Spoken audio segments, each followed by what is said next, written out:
neighborhood Spider-Man.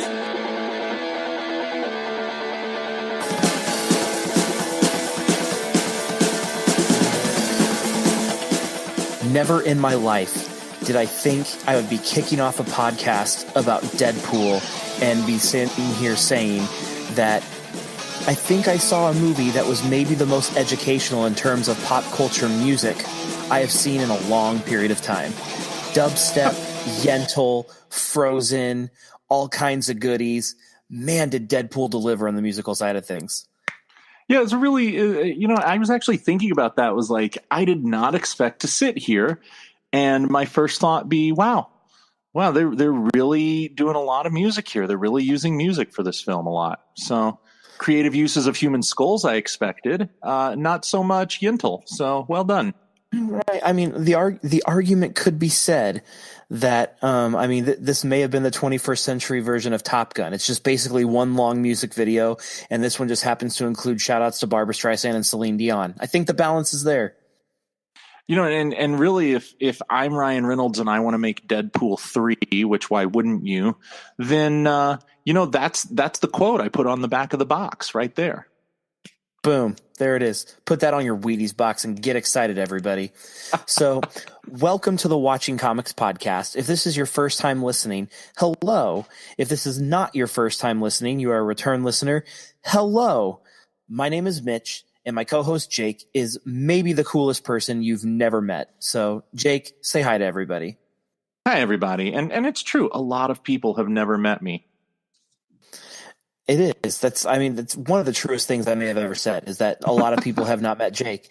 But the cool thing about it is if they did meet you, they would be pleasantly surprised because you do not live in your mom's basement, but you do love comic books, but you are married and you have a family and you have a job. It's like you're a unicorn. Yeah, it's, I'm going to, man, I don't even know if I should even say this on this podcast because I'm afraid to alienate part of our audience. So I'm just going to mea culpa in advance. But no lie, I really like taking my children with me to the comic book store. A, because I like sharing something. Well, yeah, because I like sharing something I love with them. B, because I really want the other comic book people to see, hey, got a family going on here, guys. All right, I got things. And I'm not here all day. I've made the big time, guys. The air is thin up here. Someone will procreate with me.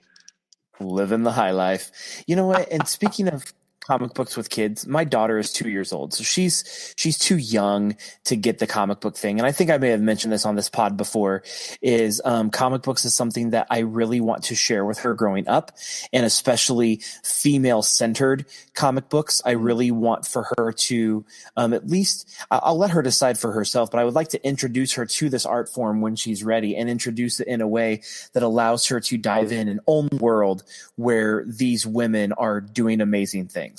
And so I am slowly starting a comic book collection for her that she is going to get when she's a little bit older and can, enjoy it without destroying it in 5 seconds. But right now she's in toddler stage, so that ain't happening. But I'm selfishly super excited about that bit. So I don't know if that's considered good parenting, but it's at least thoughtful parenting. So I call that a win. Actually, so we're gonna hit all the bases today. Yentl, Deadpool 2, parenting tips.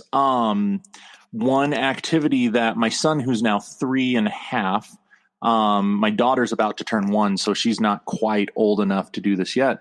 One activity my son and I have enjoyed together since he was very small is on Wednesdays, which is New Comic Book Day. After Dad reads his comics, we sit down and we bag and board the comics together, and he really enjoys putting the boards in the bags and getting the tape. And that's always been a big part of our Wednesday ritual together. So anybody out there looking for an activity to share with your kids, bag and board your comics. It's a good way to keep child labor vibrant and active in today's modern society as well.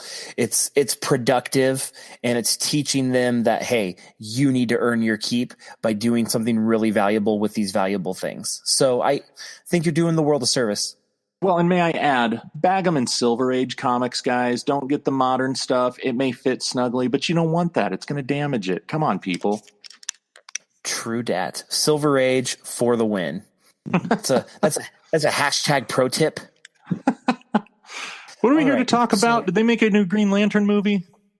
Yeah, Green Lantern is here, and was it X-Men Origins Wolverine is here, Number and by 2. here I mean, by here I mean both of them were literally shot. Yeah. It was just their guts were sprayed out on the screen. So we're here to talk about Deadpool 2, in case you couldn't tell by the title on your mobile device that you're listening to this on. But Deadpool 2, it happened. It's a thing. In case you haven't been looking at anything on the internet the last couple of months and been missing its guerrilla advertising, Deadpool 2's here. So before we go any further, now is the time to say, if you have not seen DP2, press pause, go see it, come back, press play, because this episode will be littered with spoilers, even though the argument could be made this movie is so meta in its own meta world that I'm not sure that there are such a thing as spoilers, because it's its own unique thing, and it pokes fun at itself. It's self-deprecating for all the glorious, wonderful reasons that we love it. But anyway, Deadpool 2, we're about to dive in. So Jake, here we go. Now's the time, before we get into nitpicking or things that we loved or who won the movie, or before we really dive into something that I want to talk about, which is something I'm kind of aggravated about, what I've been hearing with people talk about this movie. Let's just start at the beginning, 30 seconds or less. Jake, was this movie lit or was it overrated?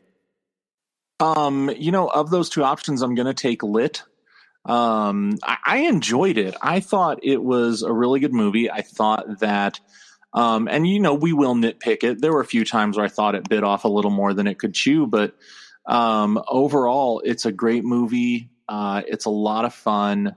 It is self-aware in a way that we don't get to see very often in pop culture right now, and I enjoyed it. I liked it a lot. Boom, there it is. Straight from the man himself. Deadpool 2 is lit. Take that to the bank, everybody. So I'm inclined to agree with you.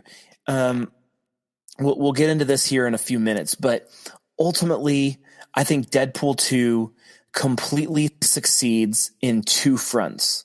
One, it succeeds in knowing exactly what it is and establishing that identity, embracing it, and doing it in high quality fashion. But two, it also does a wonderful job of carving itself a well-deserved place in the upper echelon of the comic book lore as far as cinema is concerned. They are genuinely high quality action movies, well-made movies, comic book movies. Deadpool 1 and Deadpool 2 both are, I think, on the short list of like ones that are better than the rest. And it's pretty remarkable when you think about the fact that it's doing that while simultaneously making fun of itself and making fun of the world that it lives in, but it works and it doesn't seem like there's a disconnect there. And I think that's pretty great. So yeah, Deadpool 2 was remarkably funny, deliciously foul, and an incredibly fun, enjoyable time at the movie theater. So mission accomplished, Deadpool 2. It was lit. Yeah, well done, guys. Yeah, there it is. So the rest of this podcast will be talking about spoilers and things that we didn't like and still try to convince you that it was a great movie. We don't bury the lead on you on this show, people, okay? If you want to just listen to the first 15 minutes and click off, we don't like it, but we're going to give you that power. Boom. The power is yours. So, which we need a Captain Planet movie, by the way. Man. So how have we not seen that yet? Yeah, like, why is that not a thing? Like, come on, man. Okay, just off the cuff, you have like 10 seconds to pick. Who's your Captain Planet? Who's my Captain Planet? Oh, I did not come ready for this. Oh gosh, I don't know. Like, I feel so on the spot right now. I'm so sorry. Probably Josh Brolin, because he's so good as everyone else. I don't know. Like, it's probably gonna be a motion capture role. Oh man, I have never felt so unprepared. He'll pop in with his blue skin and his red spandex, and he'll go, "Name's Captain Planet." Seriously, am I having the underwear at school dream right now? I feel so unprepared. Holy cow. Well, Josh Brolin's a safe pick. As far as 2018 comic book lore is concerned, Josh Yeah. Brolin is a safe pick. But before we go down this road, I need to take care of something. This has been on my mind since Friday night when I saw this movie. We're taping this on a Thursday night. So for 6 days, I've been brewing on this, okay? So anybody that follows me online on Twitter or in my writing or my previous podcast project, they know that I kind of have this prescription formula of different ways you can determine on whether you'll enjoy movies or not, or whether a movie is worth your time. And I always say, find one or two movie critics that you really enjoy, whose palates match yours, and just spend more time listening to them on movies you're not sure of than reading comment boards or watching trailers. Because when in doubt, those sorts of critics that you kind of follow and whose opinions you trust and who are educated enough on the craft to know what they're saying, that they will take care of you. That said, that is not a perfect formula, Jake. There are flaws in that formula. I'm here admitting to this, that there is something flawed about something that I've prescribed to everybody. Life is not formulaic. But I am here telling you that there are 3 different film outlets that I really trust as far as feedback and criticism are concerned. And most of the people involved in those 3 outlets had a lot of negativity to say about this movie. And the big negative thing they kept coming at was the whole concept of like, and I don't think I'm watering this down too much. I think they were really just complaining more about like, why did they try to put story in this movie when I want to watch fart jokes when I watch Deadpool? Like, give me more inappropriate jokes. Don't give me story. Now, here's my soapbox. Okay. Here's me laying down my crate. I'm stepping on top of it and I'm speaking into the megaphone for the next little bit. I get that we watch Deadpool to be irreverent. I get that we want an R-rated comic book movie that gives us a little bit of that 90s or 80s studio comedy feel along with our big budget action. I get that. We want Ryan Reynolds to say, no one is safe. We're coming after you with our jokes. We want the Martha joke. You know, I get it. We want him to blow Green Lantern's brains out all over the screenplay of the dreadful movie that should have ever been made. But if it is going to be a movie, something that is 90 minutes or more, that demands our attention and has an inciting incident and rising action and falling action and a climax and a denouement, all of that, and characters and a narrative that we have to follow, story has to be a component, right? Like, I feel like I shouldn't have to be saying this, but stuff has to happen beyond just somebody staring in a camera and saying jokes for an hour and a half, because it's not a stand-up special. And I feel like if that's all it was, the same people would be coming back and saying, well, you know, the jokes were funny and the timing was there and the chemistry was strong, but nothing really happened. And when we watch a comic book movie, we need something to happen because there's got to be stakes and there's got to be action. So, like, what the frick do you want? Right? Yeah, I'm with you. There are a few things that I maybe would like to have seen done a little differently as far as the story goes, and we can talk about that as we go on. But I too have seen some of that, and I had the same thought that, like, I guess what I feel like people are asking for is less movie in the movie when they say no story. And exactly. And I recognize that there are components that can be imperfect, which there are. We're going to get to those. Yeah. But like, I'm just going to bold-faced shout this out because 1, I'm a shameless fan, so I feel like I can do that. And 2, they're probably not listening. And if they are, come at me on Twitter. That's what Twitter's for. But Sean Fennessy of The Ringer, he is the editor-in-chief of The Ringer. He is a big cinephile, and he and I have very similar palates. We both worship on the throne of Paul Thomas Anderson, and I 9 times out of 10 agree with his approach to film criticism and what he has to say. And he hosts a podcast called The Big Picture, and he had a feedback episode on Deadpool 2 right after he saw it, and he and his co-host for that particular episode, all they could say about that movie was, it was fun, it was all right, but man, story drug me down and they tried too hard with the story. They should have gotten rid of the story and just done more jokes. And I feel like that's a cop-out. Like, there's gotta be, I can't believe I'm saying this because it's a friggin' Deadpool movie, like there's got to be room for a little bit more nuance there to be able to say like, okay, I realize we need a story structure in order for this to happen and to literally move forward, but here were some imperfect moments that could have been better. Other than saying like they were literally saying, man, I would have had more fun if they just would have silenced the story and said more jokes. And I'm like, do you just want Ryan Reynolds to do a stand-up special in his Deadpool costume? Because if that's what you want, then I guess Netflix will cue that up and then we'll get it going. But that's not what we had with Deadpool 2. Okay, I'm tapering off. Well, you're hitting on something that I kind of had hoped we'd drift to today, and that is that.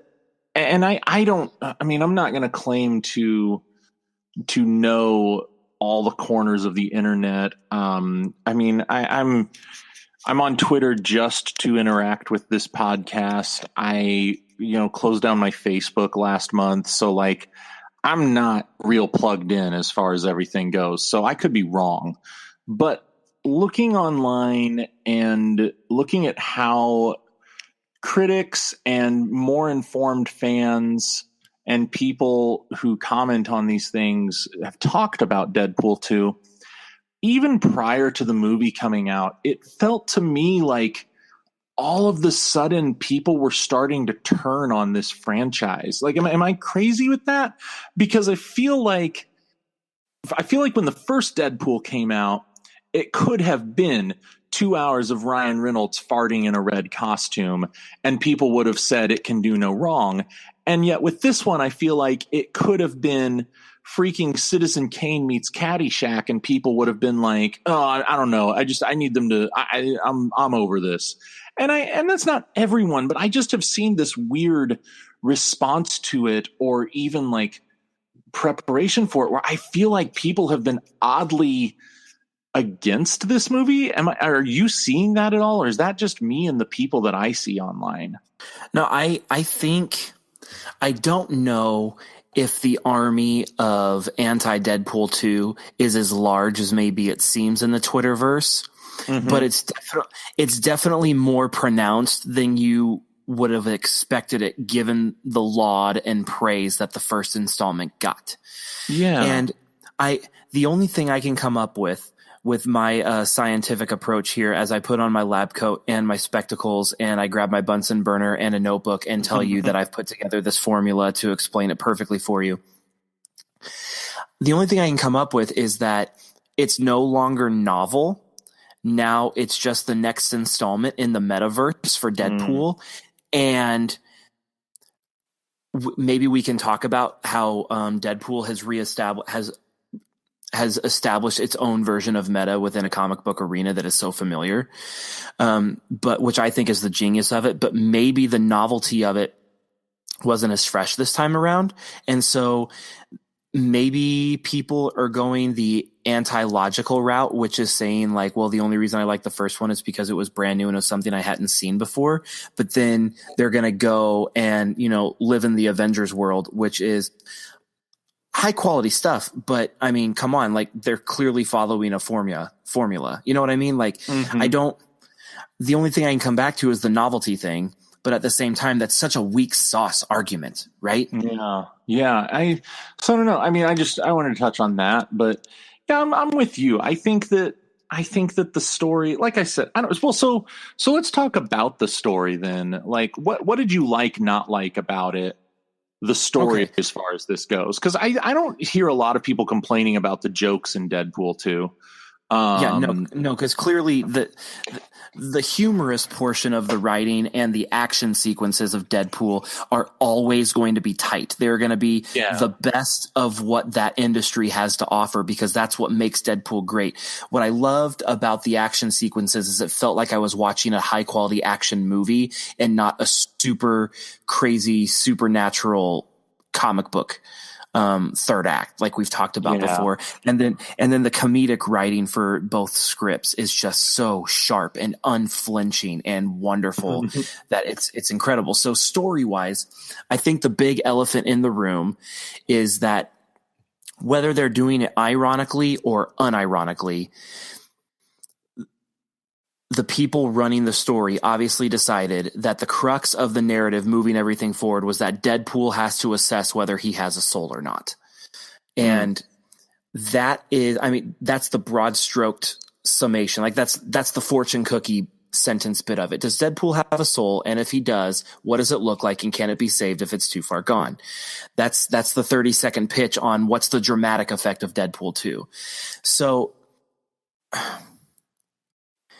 you could argue, and I may sit on the side that was maybe too heavy-handed of a route to go, because I just keep thinking that I'm not necessarily upset with the fact that, spoiler alert, in the first 10 minutes of the movie, they killed Vanessa. Yeah, that was okay to me. That was fine. The act of Vanessa getting killed and the circumstance behind how she got killed and everything, that was fine. I think where we crossed over into okay, now we're flirting with heavy-handed Hallmark Channel stuff is the whole he visits her in the anti-sunken place behind the glass, and she keeps saying, kids are a chance for us to be our best selves. Change your heart, and then you can grab my boobs again. Like,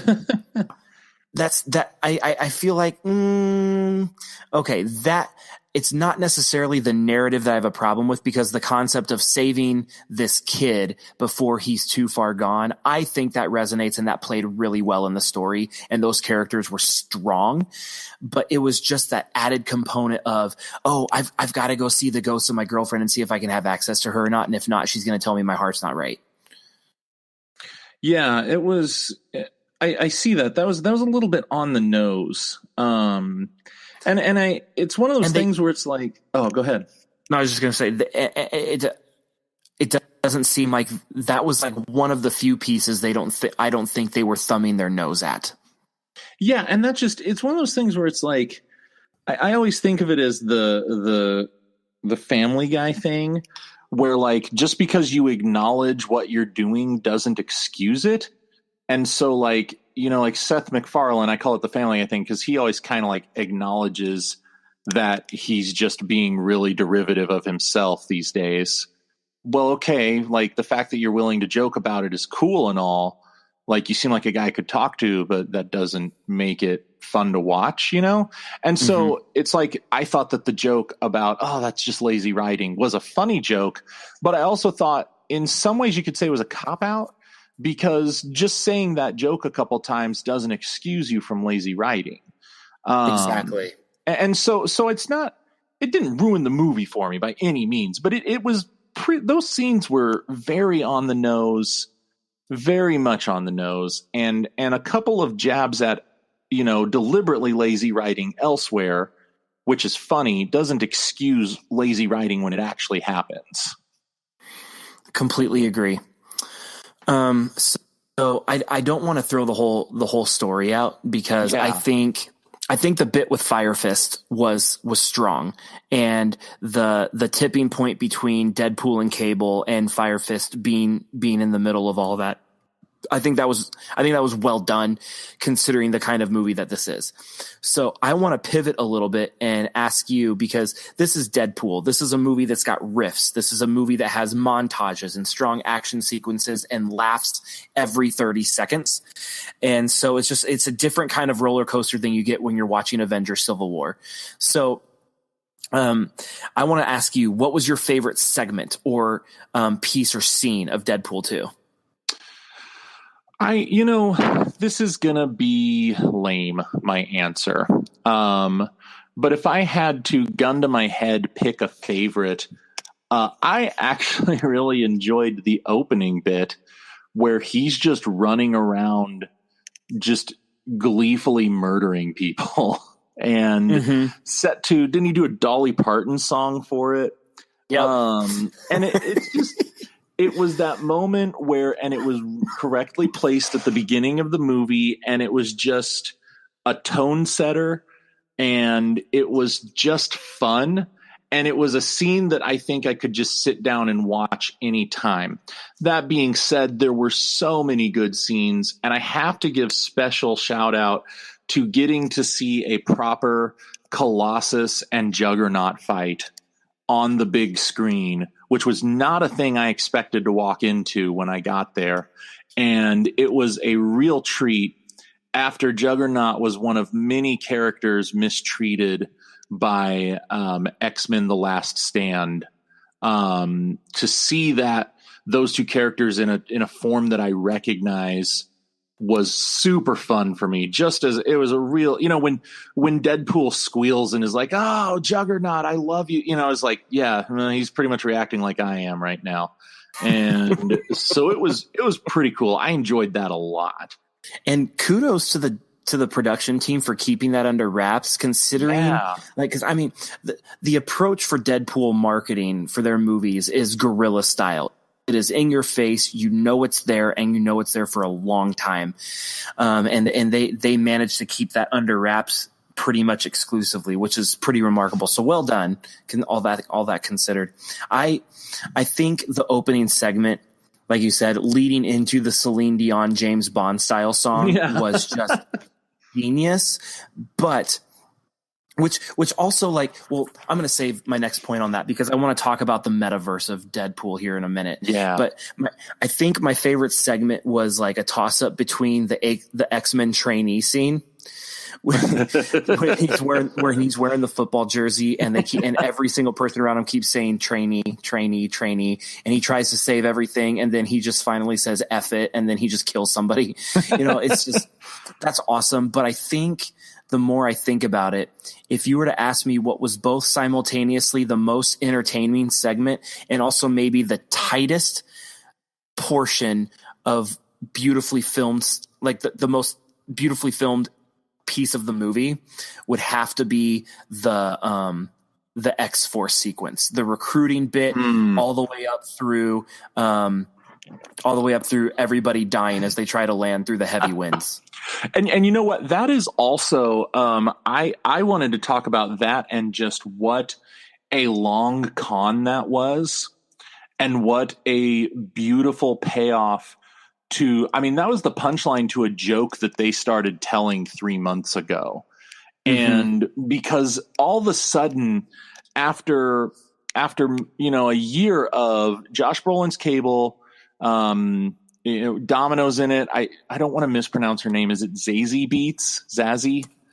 That's a good question. Man, I'm so sorry, Miss Beats, if you're listening. I think it's Zazie. Yeah, I think so. And she's on Atlanta and she's awesome. I feel bad. She's remarkable, and Domino definitely deserves her own movie, but we'll get to that later. Man, yeah, and that was awesome. But like all of a sudden the marketing pivoted one day about 3 months ago to we're introducing X-Force through this movie, and it's going to be, we're going to and there were like legitimate conversations going on about like Terry Crews as Bedlam in an X-Force film. And, are we going to, we've got Shatterstar on screen, and they're really going to go run this storyline that involved him. They're going to go to the Mojoverse and like all this stuff.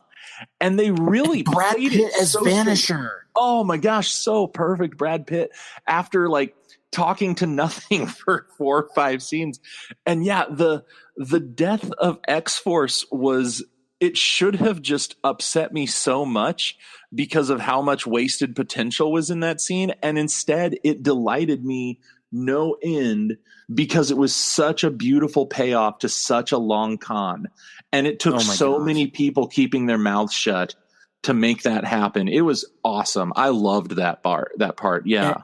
And the way the writing of the humor they infused in that bit was tight, and just the way they filmed that was wonderful because it felt like you were gearing up for the next heist movie. You know what I mean? And then, and Thunderstruck is playing, and it's so good. It was that was probably the apex of the whole film, was just that whole segment, the X-Force segment, and then the pie in the face of everybody just going, nope, not today.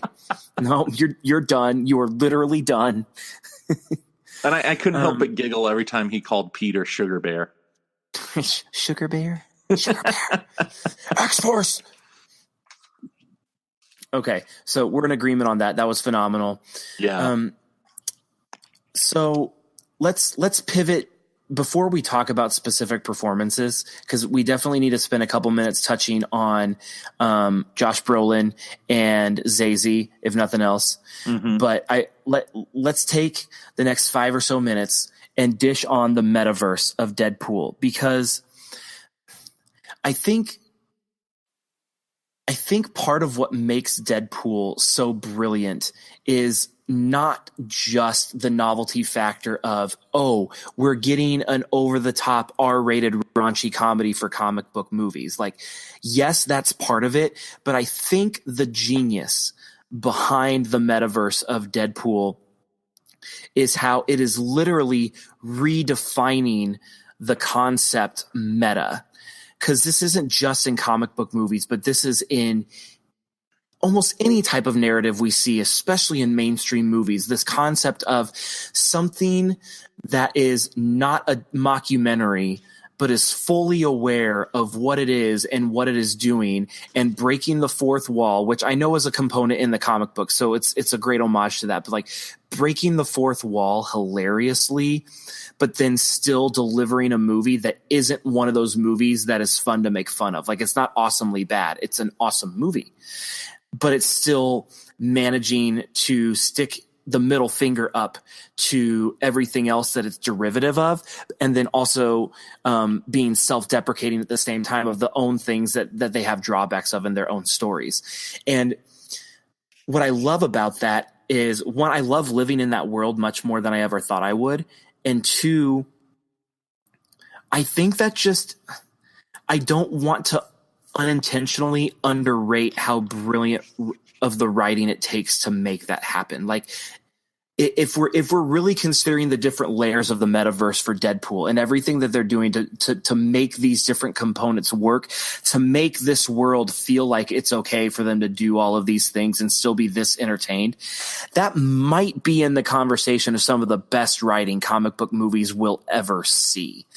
And the cherry on top was the James Bond style song, I think, with Celine Dion. Because if you think about it, yes, that's hilarious. Yes, it's entertaining. It's a fun touch and it's brilliant. But at the same time, if you think about it, that is exactly what it's supposed to be. Like, Deadpool is establishing itself as its own aura of movies that is unlike anything else, and it's going to exist in its own orbit, doing its own thing. And when you are in that orbit, it is going to feel completely appropriate that it is doing what it is doing, but is completely unique to in and of itself, just like James Bond is. Because it's like James Bond is that concept of like, they follow this formula, but you love it and you don't complain, and no one cares that it's a different Bond every 5 movies, and no one has to ask that question, well, where's the other James Bond? You know, it's like it just does what it does in its metaverse, and you accept it and you love the entertainment value that it brings. Deadpool is doing that, and I don't, just as a film nerd and a narrative writing nerd, I think that may be the crowning achievement of these movies. Yeah, I think that, and you touched on this, you know, and I've said this before, like, what I don't care or need to see is a perfect adaptation of something that I've already read before. What I really truly love is when someone can adapt, as in take the spirit of the thing and make it work on film. And I really feel like, you know, Deadpool's a really fascinating character because he's really not a very old character in comic books. And not really, in the grand scheme of things, he's like a teenager. I mean, he's just not quite 30 yet, I don't think, as a character. And, you know, Deadpool begins as just kind of a middle finger to DC from someone who just left. He originally is just a straight ripoff of a character that's totally different, named Deathstroke. And then, I mean, their names are even almost the same. And it's Wade Wilson and Slade Wilson. And then slowly over time, as different writers get their hands on this character, he morphs into this thing that he is now. And you know, what you're talking about is really the spirit of the character is at this point where Deadpool has kind of finally, in the last 5 years or so, I think he's kind of finished developing. That doesn't mean that the character can't develop more, but you know, for all the great stories that were told with him prior, in the last 5 years, he's really matured as a character to the point where those stories are this mix of tragedy and hilarity. And I felt like this movie really captured that. And, to the people that don't like that there was a story, I mean, to me, that was really when it felt the most authentic as a fully fleshed out character, because Deadpool is this guy that is like hilarious and funny, but it's also because he's a seriously messed up dude with some seriously messed up stuff in his past.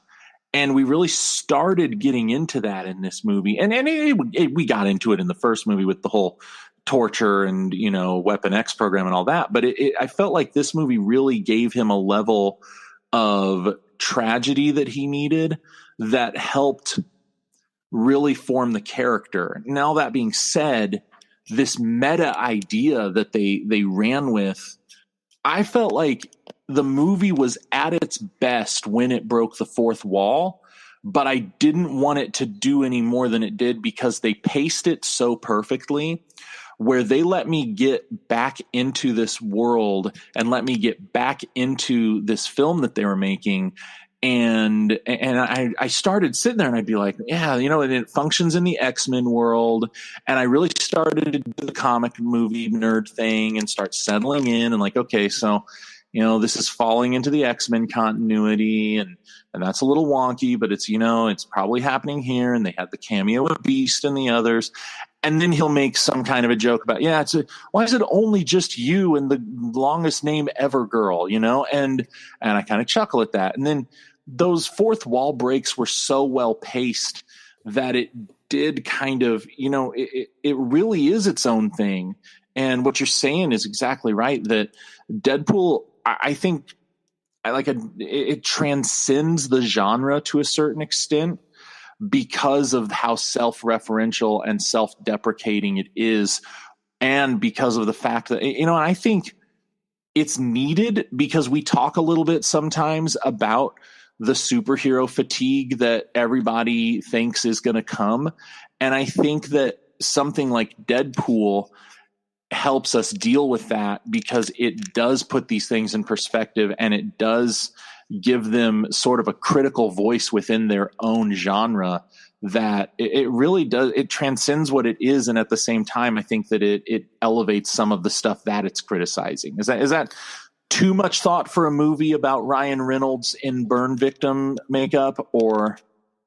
Yeah, I don't think it's too much thought, because I don't think we can overstate this. In order to make these movies as high quality as they are, because I made the argument that when the first Deadpool movie came out, that it should have been nominated for Best Picture. Like, it deserved to be like in the 10 spot, in the 10 picture field. Can you even imagine what insane things Ryan Reynolds would have done at the Oscars? Right? Had it that was nominated, nomination taken place? He went to the Golden Globes with it because he was nominated, and it was nominated for Best Musical or Comedy at the Golden Globes. Like, it was a legitimate, brilliant movie. So I don't think, I would really hope that he would at least show up with a mask in his back pocket and strap it on and then do something really inappropriate. Right. But he owes that to the American people. But I don't think we can overstate how much work and how much brilliance within a craft and within the arena they're working in it takes to be able to make a movie this high quality, doing all of these different components. And I think you hit the nail on the head with the concept of like breaking the fourth wall makes these things work, but they found the balance of not overdoing it too much, because you still need those action sequences to have a bit of uncertainty in them so you enjoy them even more. You don't want that predictability factor, but writing that balance, they seem to have been able to figure that out pretty well, because I think the fourth wall breaks were brilliant and hilarious and some of the high points of the movie, but yeah, they weren't overdone. And I still didn't know, how certain action sequences were going to go down. So I could really enjoy the throwdowns between certain characters.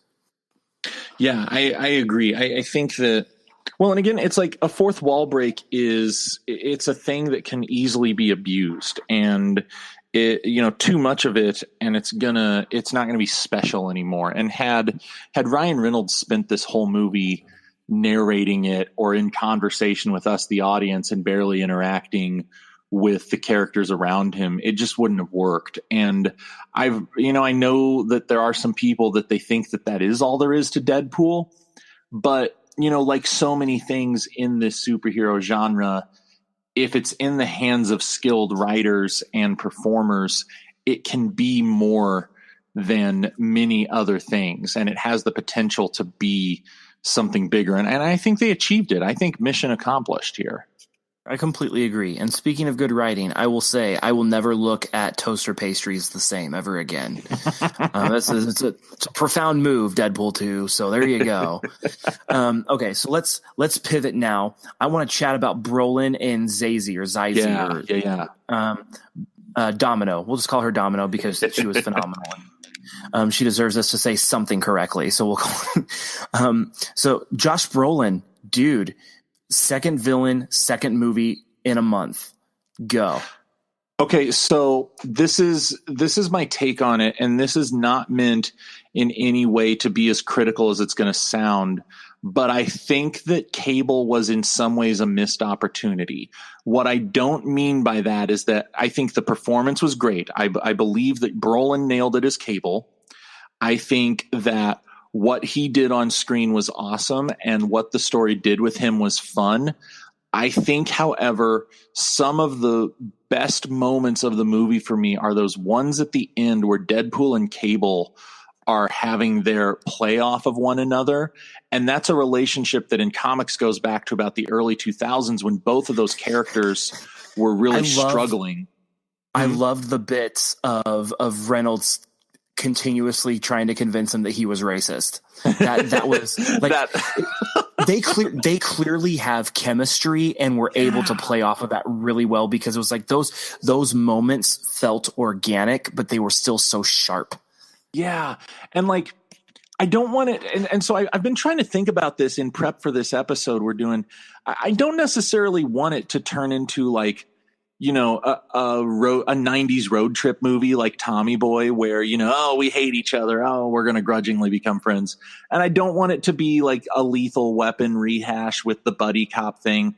But I think that maybe an earlier face turn for Brolin, and I don't know where you put that in the film. I'm not the writer, darn it. You guys figure it out. But I think an earlier turn for Brolin as a at least somewhat friendly character to Deadpool would have made the movie even better, because I wanted more exploration of that relationship.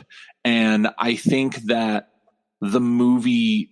I think that's the one thing that I thought was a bit of a missed opportunity. So I guess like I'm trying to do a backhanded compliment here, because those moments were fantastic, and I really wish I could have had more of them. Can I just say, like, watching Brolin be broken down and depressed and topless and chugging a Budweiser while staring himself in the mirror was the best 80s thing I've seen in a long time. Right. And if I recall, didn't they even have like kind of a synthesizer thing going with that? Something like that. Oh yeah, gosh, it really so great. Really felt 80s, like there was kind of a neon glow in the air. Like it could have been straight out of Blade Runner, that scene. It really could. And the like poncho thing he was wearing when he was like out and about. Man, there was a lot about Cable that I think he did really well with. And honestly, for what they wrote for the character, I don't think they could have cast it better. Yeah. So I think Brolin delivered. Now, comparatively speaking, because naturally these two performances are going to be linked for the rest of all time, because they're released 3 weeks apart, even though he probably filmed them, like a year apart from each other. But Cable and Thanos, obviously Thanos wins, because that is holy balls, maybe the best CGI performance not named Andy Serkis in Lord of the Rings. So there's that. But I definitely don't want to begrudge his Cable performance, because I think he was exactly what he needed to be, and it worked perfectly opposite of Reynolds in the movie. Yeah, I agree 100%. I just really thought he nailed it. And I think that between this and Infinity War, it's going to be really hard in December for me to look back and say that anyone else had a better year in comic book films than Josh Brolin. Just because, man, he got to be such different movies, such different roles, but both handled expertly. And I'm really, it's not like it's a secret that Josh Brolin is talented. I just really enjoyed him in this movie as well as the last one. I would be inclined to agree with you, but I think, Jake, you were forgetting one glaring other person in this season's comic book lineup. You're clearly forgetting Michael Douglas and Ant-Man and the Wasp.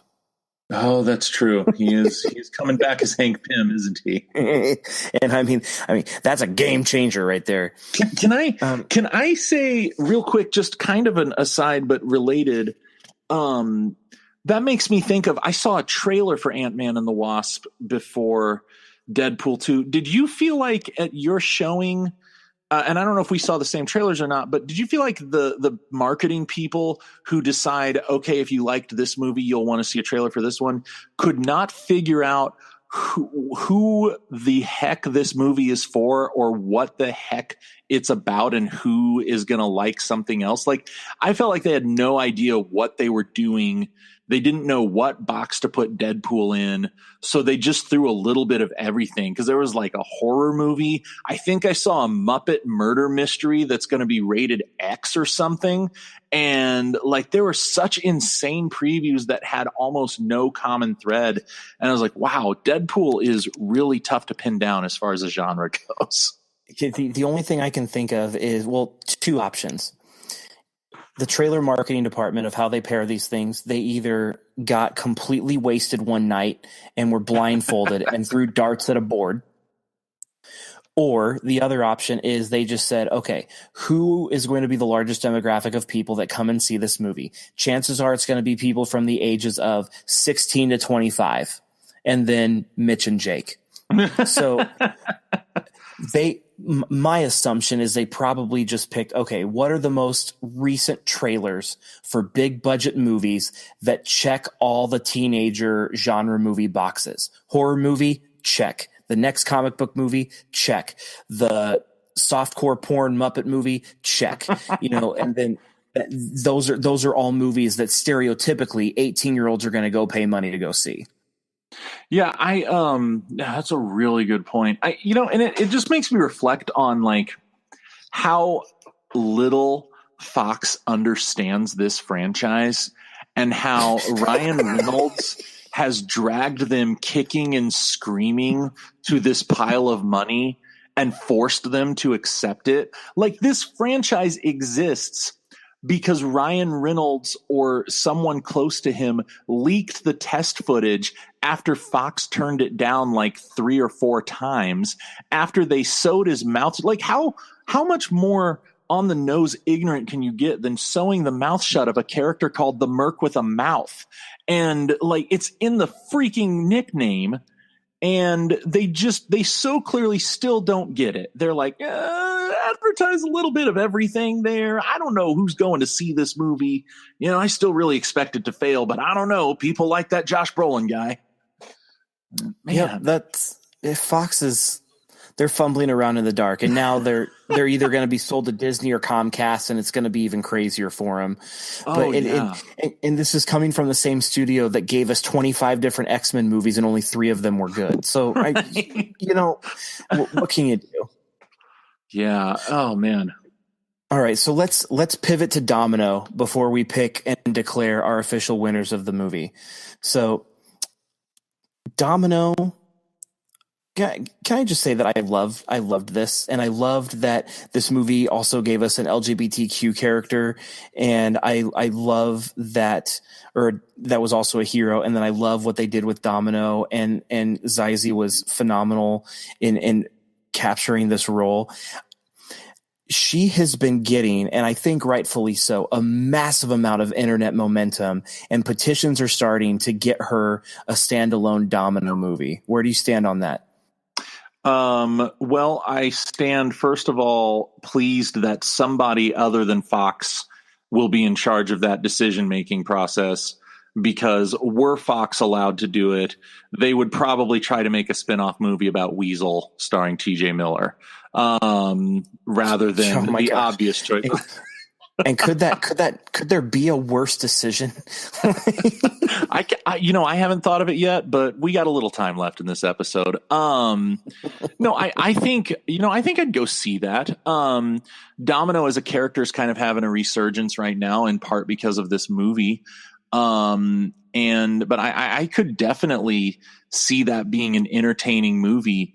And I thought she was such a perfect, like the interplay between her and everyone else. And she was such a great foil to all of the insanity and zaniness around her, and having her there to add just like I should have stayed in college kind of lines when, Wade was really getting off the rails with his weirdness, really grounded it and made him all that much funnier. And I know I just explained straight men to as a basic concept in comedy. I get that. But I thought she was really great. The action scenes with her were fantastic. And man, I just can't say enough good about that performance, that character, the way she was written, the way she got to work there. I really was impressed with Domino, and I honestly was on the fence about if we needed her in this movie coming in. And it's not like I minded, but I was very much just like, we're squeezing Cable in here, and it looks like they're going X-Force with this thing. Like, I don't know, do we really have space to make Domino a focal character? And man, we do have space. It was great. For sure. She carried it with an I'm owning it type of sense, but also at the same time owning it in the way that just felt natural and flowed seamlessly. So she was kicking tail and taking names, but she wasn't like, putting on a persona to do it. She just was doing it seamlessly, and it fit perfectly well. And the way that she chose to play jokes off of Reynolds, I think, were a perfect match. She was phenomenal in this movie, and I just enjoyed watching her do her thing. Yeah. And that, just from a sheer popcorn flick sort of thing, I can see myself watching more of her and enjoying every minute of it. So we might as well get more of it. So Fox, if you're listening, do it. And just give one little shout out to Dopinder. Because if nothing else, I mean, his bits in the movies are wonderful, but the two specific moments when he gets really, really pissed off in the bar when they're putting X-Force together, and then at the end when he nails the headmaster with the car. Oh my Lord. Just, oh yes. Give me all of that. And I think he was listening to Tony Robbins when he first comes on screen. Mm-hmm. He sure was trying to be empowered to be his best powerful self. So Jake, time to do it. Pick a winner. Who won this movie? It's, again, I'm going to feel lame, but I think I got to go with Ryan Reynolds himself, who is, such a likable guy that so many people want to succeed. But man, how many stinkers has that guy been a part of? And to see him get a good franchise, to see it be one that he clearly cares about so much, and above all else, to see him so fully embody the character, I'm going to go full on comic book nerd, and I'm going to blaspheme at the same time and say that I think that Ryan Reynolds' Deadpool is the definitive version of the character. And I think Ryan Reynolds' version is the standard to which the comic book Deadpool needs to be held to, or any other media that the character should appear in. I think this is the standard that needs to be shot for. And I think that he has taken this character and made it his own, and embodied it, and taken what's best about it and turned it up to 11. And I can't say enough good about, for as many great performances as there were, for as strong as Domino was, for as enjoyable as Cable was, as great as it was to see Juggernaut, I gotta go Ryan Reynolds himself, just the guy, because he's done something amazing in a way that, I think you could argue the only other person to really redefine a character in this genre so wholly and completely would probably be Robert Downey Jr. as Iron Man, really changed how we view that character in all mediums. And I think that Ryan Reynolds has done the same with Deadpool. Dare we say Ryan Reynolds is the Daniel Day-Lewis for Deadpool? Ooh, yeah. It's like in a lot of ways. I dare. I go there. Oh, yes, I dare. So I'm going to kind of throw a curveball and say I can't disagree with anything that you have said. I hear, amen, and second this and cheers and clink my stein with you on that. But I'm going to throw a little curveball and say, man, the soundtrack to this movie, the use of music, the shout outs, the irony, the variety, the usage of it. I mean, just like, I think the music was an extra layer to this film that I wasn't aware I needed, but I shudder to think about what it would be like without it, because it was almost like it was almost like an additional character providing subtitle commentary underneath everything. It was remarkable, from the dubstep jokes to the Yentl Papa Can You Hear Me Frozen ripoff to the Celine Dion song to the any more classic than AC/DC playing for the X-Force montage. The soundtrack, man. I think that's one of my biggest takeaways for this movie. So there it is. Yeah, that's a good point. All right. So Deadpool 2, it is phenomenal. It is a wonderful movie. The metaverse that Deadpool is establishing, I think, is worth the time and worth the laud and attention that it is getting. It's really close to being equally on par with the first one, which is, when you think about how difficult that is to do when there's only 2 movies in the series so far. Like, I think that's pretty incredible. So Jake, are we in agreement? We're telling people to go see it? Oh yeah, definitely. Unless you're under 17, in which case get a parent or guardian to take you. Yeah. Or a very friendly au pair. Go do something like that. So thanks so much for listening to the Watching Comics podcast. Obviously without you, we wouldn't be here. Well, maybe we would still be here, but it would be really weird. So my wife would be a lot more sick of me if she had to hear all of this. Yeah, it's a true story. I remember when this idea was coming together, and I saw her, and she was like, "Thank you so much for doing this, because Jake is so excited to talk to somebody about this that's not me, and I'm excited too." So you're welcome, world. We saved Jake's marriage. So listen to the Watching Comics podcast, of course. Rate and review us, please, because that's the nice thing to do, and it'll help more people find us. Check us out on watchingcomics.com or on Twitter or on Instagram. We're really easy to find. So, yeah, thanks a lot for joining us. Have a good night.